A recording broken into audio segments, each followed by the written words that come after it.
மனுஷங்க அமைதியாக இருக்க ஒரு சில இடங்களில் இந்த ரயில்வே கிராசிங் ஒன்று. 1/4 மணி நேரம் காத்திருந்தவங்களால அந்த கேட்டு முழுசாக ஓப்பன் பண்ணுற வரைக்கும் காத்திருக்க முடியாது. அதுக்குள்ளே உருவ ஆரம்பிச்சிருவான்.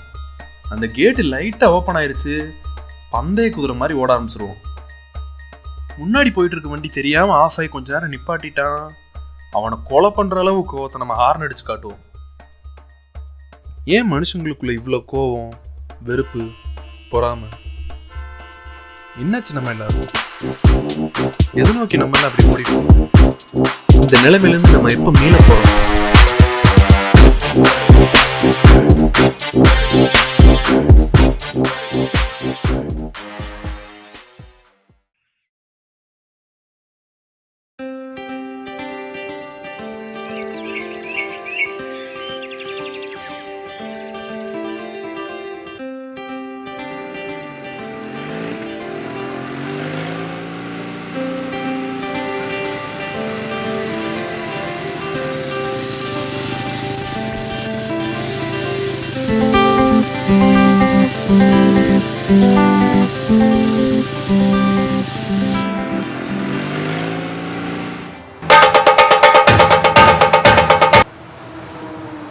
ஹலோ, யாரு?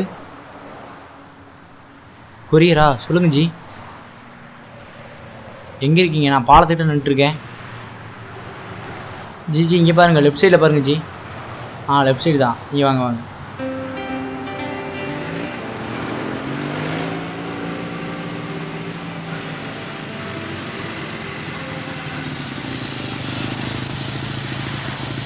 நீங்க தான் மருதா?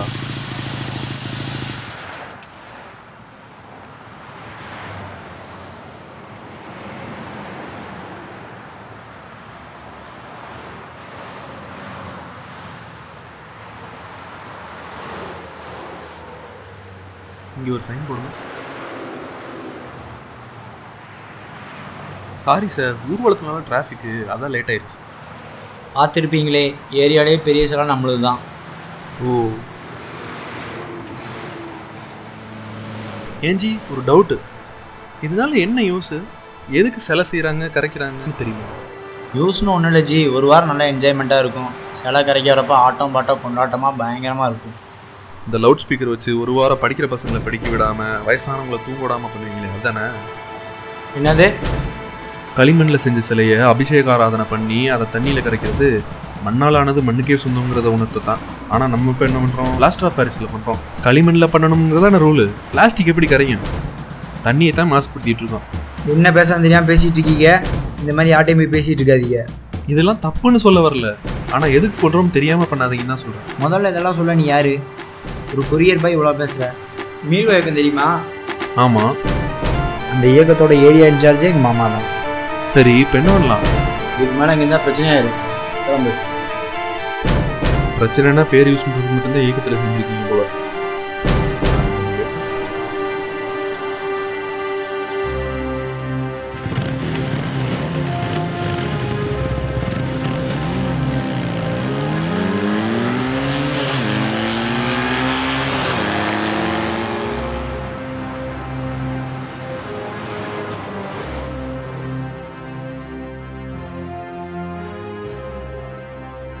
மெயின் ரோட்லலாம் வேண்டாண்டா, வீட்டுக்கு தூக்கிட்டு வந்துடு, பார்த்துக்கலாம்.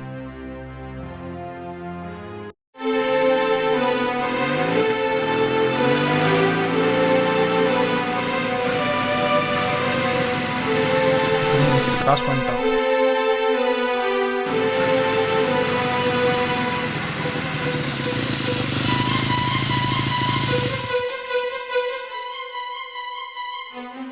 டேய், என்னாச்சு? டேய் தம்பி, என்னாச்சுப்பா?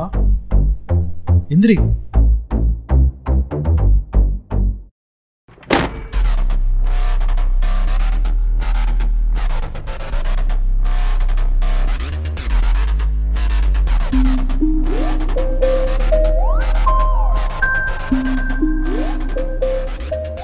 டேய், உன்னை எதுக்கு தூக்கிட்டு வந்திருக்கோன்னு தெரியுமாடா? டேய், உன்னத்தாண்டா.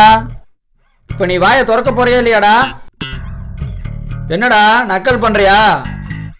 டேய், அங்க அவ்வளோ பேசுனா இப்பதான் பேசுறா. சரி விடு, இனிமேல் இந்த மாதிரிலாம் பண்ண மாட்டேன்னு சொல்லிட்டு காலில் விழுந்துட்டு போ. என்னடா எதுக்குமே பதில் சொல்ல மாட்டான்? சரிடா விடுறா, எல்லாத்தையும் விட்டுடுறா, சாரி சொல்லிட்டு கிளம்புடா. டேய்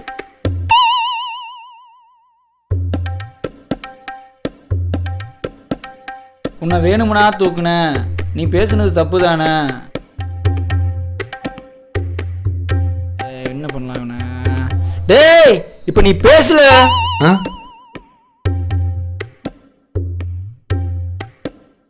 பேச மாட்டான்டா இவன், பேசவே மாட்டான்டா. இவனை எங்க தூக்குனியோ அங்கேயே கொண்டு இறக்கி விட்டுடா. அப்பா உனக்கு புண்ணியமா போட்டும்டா சாமி. உன் மனசுல என்னடா நினைச்சிட்டு இருக்க? டேய் இவன் சரிப்பட மாட்டான்டா. அண்ணனுக்கு போனை போட்டா தான்டா மாவனே நீ செத்தடா.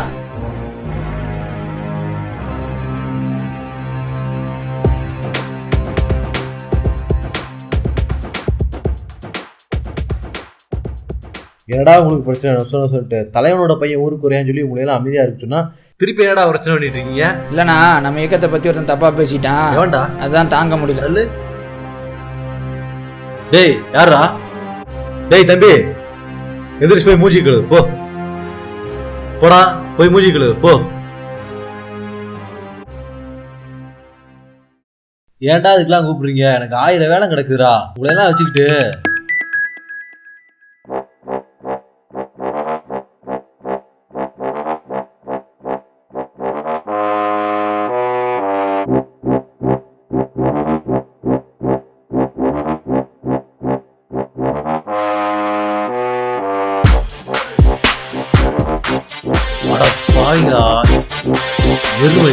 ஓடுங்க.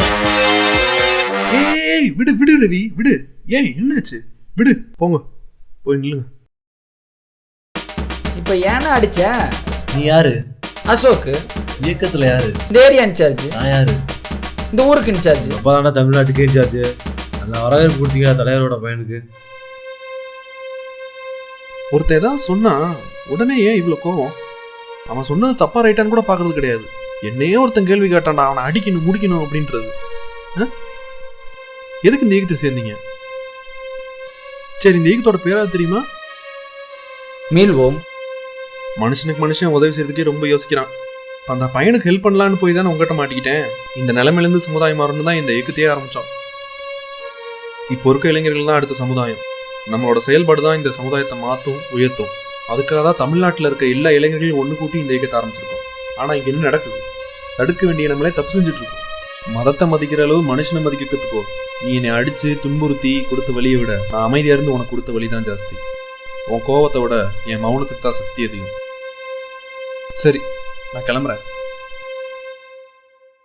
ஜி ஒரு நிமிஷம். பிறகு கொரியர் பையன் வந்தீங்க? அதுவா, வர வழியில் காரில் ஒரு கொரியர்காரன் வந்து அடிச்சிட்டான். அவனுக்கு கை காலில் நல்ல அடி. சரி ஹாஸ்பிட்டல் போடான்னா ஒரே ஒரு டெலிவரி இருக்குது கொடுத்துட்டு போகிறேன் அப்படின்னா, இல்லைன்னா சம்பளத்தில் பிடிச்சிக்குவாங்க. ஆமாம் சரி குடுறா நானா போய் கொடுத்துட்றேன், நீ ஹாஸ்பிட்டல் போடான்னு சொன்னால் என்னையும் நம்ப மாட்டேங்கிறான். சரி அதான் அவனை ஹாஸ்பிட்டல் சேர்த்துட்டு என் காரங்க நிப்பாட்டிட்டு உனக்கு கொரியர் கொடுக்க வந்தேன். அவனை தான் அவசர அவசரமாக பார்க்க போயிட்டு இருந்தேன், அதுக்குள்ளே நீங்கள் தூக்கி பண்ணிட்டீங்க. ஜி இந்த மாதிரி ஆளெல்லாம் நம்ம இயக்கத்தில் வேணாம். நீங்க எல்லாம் ஆக மாட்டாங்க, தூக்கிடலாம். எதுக்கு? நியாயமாக பார்த்தா இதெல்லாம் அவனுங்களுக்கு சொல்லிக் கொடுக்காததுக்காக உன்னே தான் தூக்கணும். நம்ம நாட்டு சுதந்திரத்துக்காக நம்ம ஆளுங்க எப்படி எப்படியோ கஷ்டப்பட்டு போராடினாங்க. பிரிட்டிஷ்காரன் அசரவே இல்லை. கடைசியாக ஒன்று பண்ணாங்க, அதான் அகிம்சை போராட்டம். அமைதியும் மௌனமும் தான் நம்ம நாட்டுக்கே விடுதலை வாங்கி கொடுத்துச்சு. உங்களை மாதிரி எடுத்ததுக்கெல்லாம் கோவப்பட்டிருந்தா நம்ம இப்படி சுதந்திரமாக சுற்றிட்டு இருக்க முடியாது. மற்ற நாடெலாம் நல்லா இருக்குது, நம்ம நாடு மட்டும் ஏன் இப்படி இருக்குன்னு குறை சொல்லிட்டே இருக்குமே. மற்ற நாட்டில் ஃபாலோ பண்ணுற எல்லா ரூல்ஸும் நம்ம ஃபாலோ பண்ணுவோமா? ஹெல்மெட் போடுறதுக்கே நமக்கு ரொம்ப கஷ்டமாக இருக்குது. அப்போ அப்படி தான் இருக்கும். எல்லாராலையும் ஒரே நாளில் மாற முடியாது, பட் ஒரு நாள் மாறுவோம், மாற்றுவோம்.